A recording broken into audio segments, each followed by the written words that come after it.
Tonight, the Biggers, 81-77. Lindsey Wilson defeats Shawnee State. Coach Paul Peck finally joins me after about a 2-week absence. Coach, you seem to be feeling better. Let's get that out of the way. I am feeling better. Not all the way yet, but I'm feeling a whole lot better in this win with these kids gutting it out like that. Makes you feel a lot better. You can rest and have a good Sunday after take a day off. This was a big game. I mean, there's no doubt about it. You had to come in and kind of just to get back on track and get some confidence back. Your kids needed this win, and they gutted it out. At halftime, it was dire straits, but they came back and fought it back, did some things. We pretty much pushed everything aside and just said we're going 5 out because we were playing with guards, and we just said attack the basket. And I thought our defense ended up being good in the second half. When you don't have you're playing guards, you don't have any post players to rebound, and they got so many rebounds and put them in. We played great defense, but we just gave up a lot of rebounds. But they made some stops when they had to, and won the ball game, and it's just huge to get us to keep above 500 in this league and keep us still on path to where we want to go. Pepper Ben Ofakal was just terrific tonight. Career highs in both points and rebounds. He finished with 12 points and 10 rebounds. We talked right before we came back on the air. We don't win this game without Pep tonight.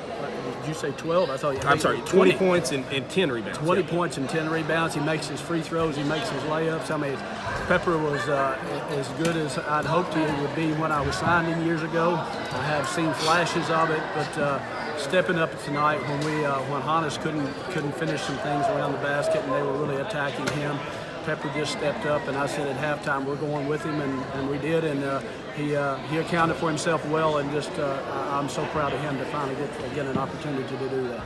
It's been a little bit of a struggle over the last few games, especially defensively, but I want to talk offensively as well. And it was a struggle tonight. So how big of a win, how big is it to win a game when you know you didn't have your best, you didn't have your A game offensively? Well, you can give a lot of credit to Shawnee. They took us out of a lot of things offensively. We couldn't run a lot of the little things that we like to run in our back cuts and things like that. So basically, we're lucky that if we didn't have senior leadership in Brian, and then we have 2 guards, Jordan and Kel, that can just shoot the eyes out of it. If we didn't have those 2 young men out there, and then Brian being able to handle the basketball the way he does, we wouldn't have been able to just spread it out and say attack that way. So just give credit to Shawnee, but again, just give our guys credit to step up and win a game when it didn't look like we were going to. And again, I think, as I said, I'm just unbelievably proud. Lindsey Wilson wins it by a score of 81-77, remains in second place, tied for second place in the Mid-South Conference. Coach, there was some bizarre things in the conference today. I'll tell you about it here. This league is, you know what I'm saying. Yeah, it's absolutely crazy. It's easy. It would have been easy for your guys to fold the tent tonight at halftime. You're coming off of back-to-back losses. The confidence had to be shook just a little bit. But you know what? I didn't really see anybody lower their heads. I saw determination coming out of that locker room. They did. We talked at halftime, and I said, guys, we played 15 minutes of great basketball. And then we played 5 minutes where we didn't do what we were supposed to do. And we didn't stop defensively, and we got out offensively.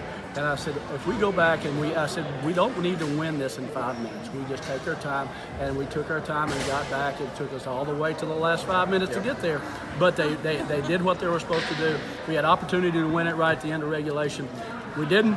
But then we stepped up and did the things and made some great stops on defense to win it there at the end, and made free throws too. Yeah, Brian Wallace with 27 points, Kel Stotts 18 points. But on a night when Jordan Hamlet didn't have his A game offensively, he really didn't look for his shot a lot tonight. Boy, how big were those 2 free throws under a pressure situation? The 2 free throws, and he had missed a couple earlier in practice and some things today and things like that. But he made those, and I have some friends back in Lynchburg, and they're probably listen to this, and they say they don't care if he scores a point, if he makes his free throws. And they wanted to make sure tonight. And speaking to you guys back in Lynchburg, Virginia, right? He made the 2 free throws that iced it. He's got the clutch gene, doesn't he? He does, and he's a freshman too. He's a freshman. He and Kel are not like any other freshman in this league. Except, hey, they've got a huge 7-foot.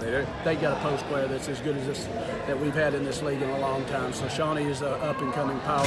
You can't go on the record of 2-8. You're a lot better than that. Coach, congratulations on a big win tonight. Thank you very much. That's